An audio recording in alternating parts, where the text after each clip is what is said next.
Hi, thank you for watching my video news. Three news stories. Firstly, Isaias Afwerki, Eritrean President, is still in Riyadh, busy uh, conducting intense diplomacy.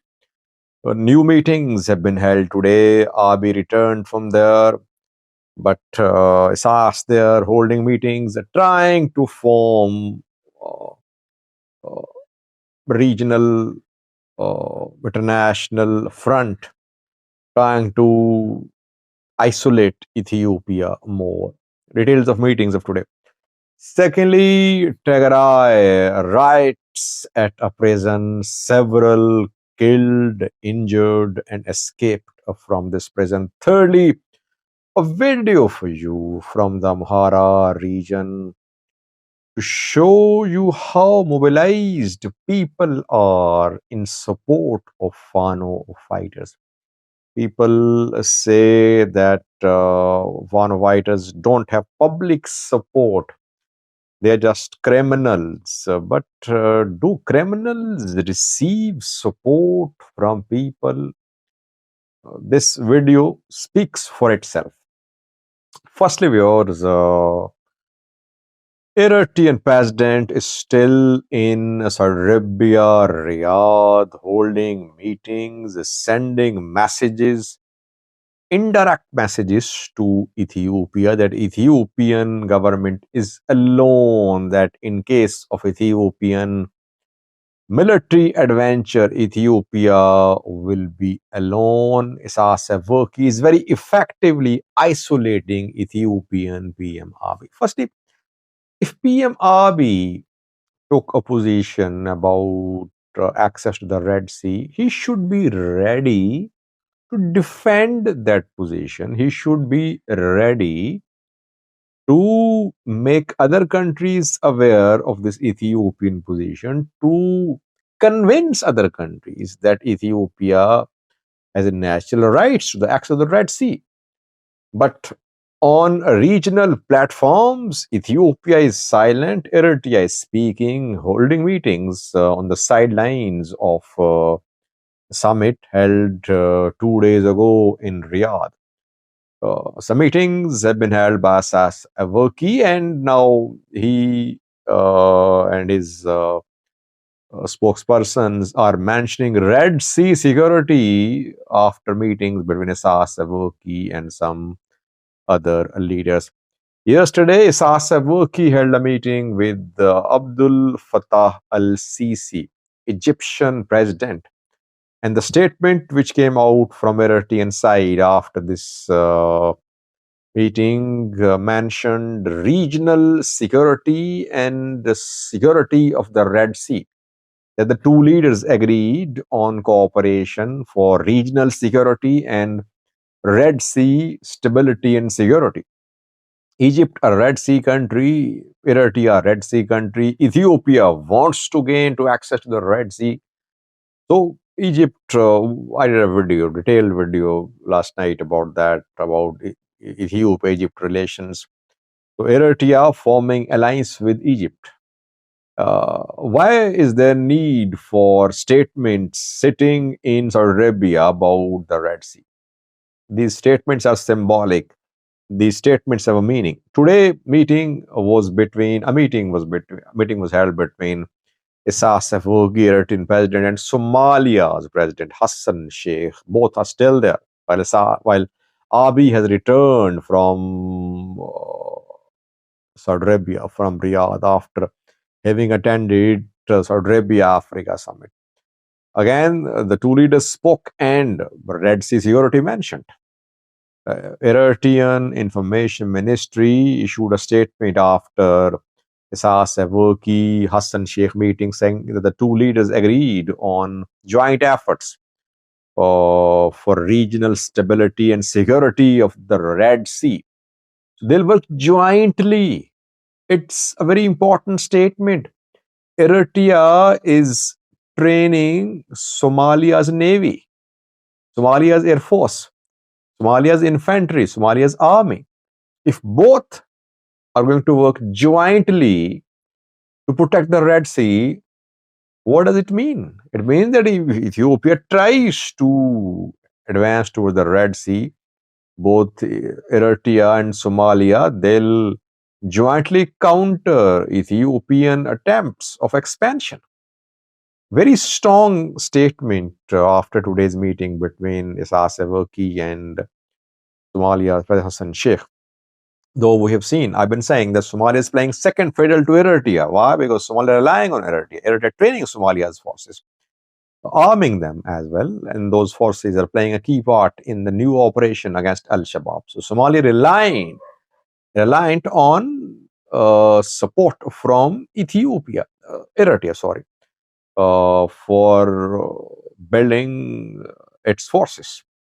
Secondly, why is there need for meetings about Red Sea sitting in Riyadh? Isaias Afwerki is a shrewd statesman. He's sending a message indirectly to Saudi Arabia, to be directly to its private meetings. He's saying, you are a Red Sea country. We are a Red Sea country too.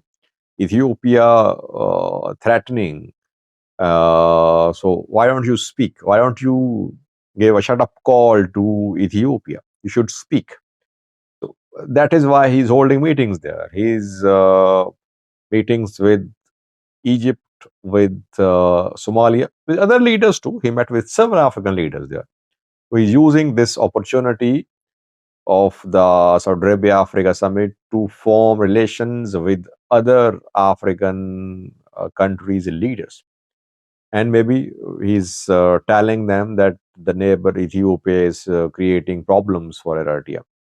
He wants to get broader narrative that Eritrea is the aggrieved party and Ethiopia planning an aggression on Eritrea. This intense diplomacy by Isaias Afwerki is a message for Saudi Arabia. Saudi Arabia should support Eritrean government. Eritrean government does not want a new war. It wants to avert a war, but a war is being imposed on Eritrea. Saudi Arabia would definitely be concerned if there is war over Red Sea. Will it give a shut-up call to Ethiopian PM Abiy? That remains to be seen. But Isaias, again, I would say, is proving to be a shrewd statesman. Abiy will have to be smart. He'll have to have diplomatic experience and support from his advisors to counter Abiy. Just speaking for 45 minutes about the Red Sea won't give Ethiopia diplomatic leverage in this region. Let's see what Saudi Arabia does. I think the way Isaias Afwerki is conducting intense diplomacy in Saudi Arabia, we could see some message from Saudi Arabia to Ethiopia. Let's see. Secondly, there is a prison riot in Tigray. Several prisoners killed, injured. It happened in Mekelle, Tigray's capital, where hardcore criminals in prison, death sentence prisoners, they tried to escape. They snatched knives and weapons from security guards. They snatched mobiles too. They attacked women too at the prison, and they tried to escape. Security guards, it happened on Saturday. Security guards, and it has been confirmed by Tigray interim government. Security guard opened fire, and 4 prisoners were killed in firing by security forces. Dozens of prisoners managed to escape. According to Tigray interim government, the prisoners have been rearrested, and now they are being prosecuted. New charges are being filed against them. And this prison is one of the most secure prisons in Tigray. So Tigray will have to be very careful. Already a destabilized region, lots of problems here, security related problems too. If a top high level security prison can see riots, it means that there are security deficiencies, there are security loopholes which should be bridged, which should be filled, which should be covered to avoid such incidents in the future. Thirdly, viewers, a video for you from the Amhara region. People say Fano don't have public support. Fano fighters just keep wandering from here to there. They have no real agenda, no real motivation, no immense public support. My view is opposite. Fano fighters have agenda. They have public support. There is method in their madness. Don't think that they're just doing all this for nothing. No, they have a plan. But best plans are those which are not made public, by the way, especially in armed conflicts, in military, in wars. Best plans are those which are not made public. So Fano's plans, known to Fano. People think that Fano is not a force to reckon with. I don't agree. This video shows immense public support for Fano fighters. The video is from Gujum.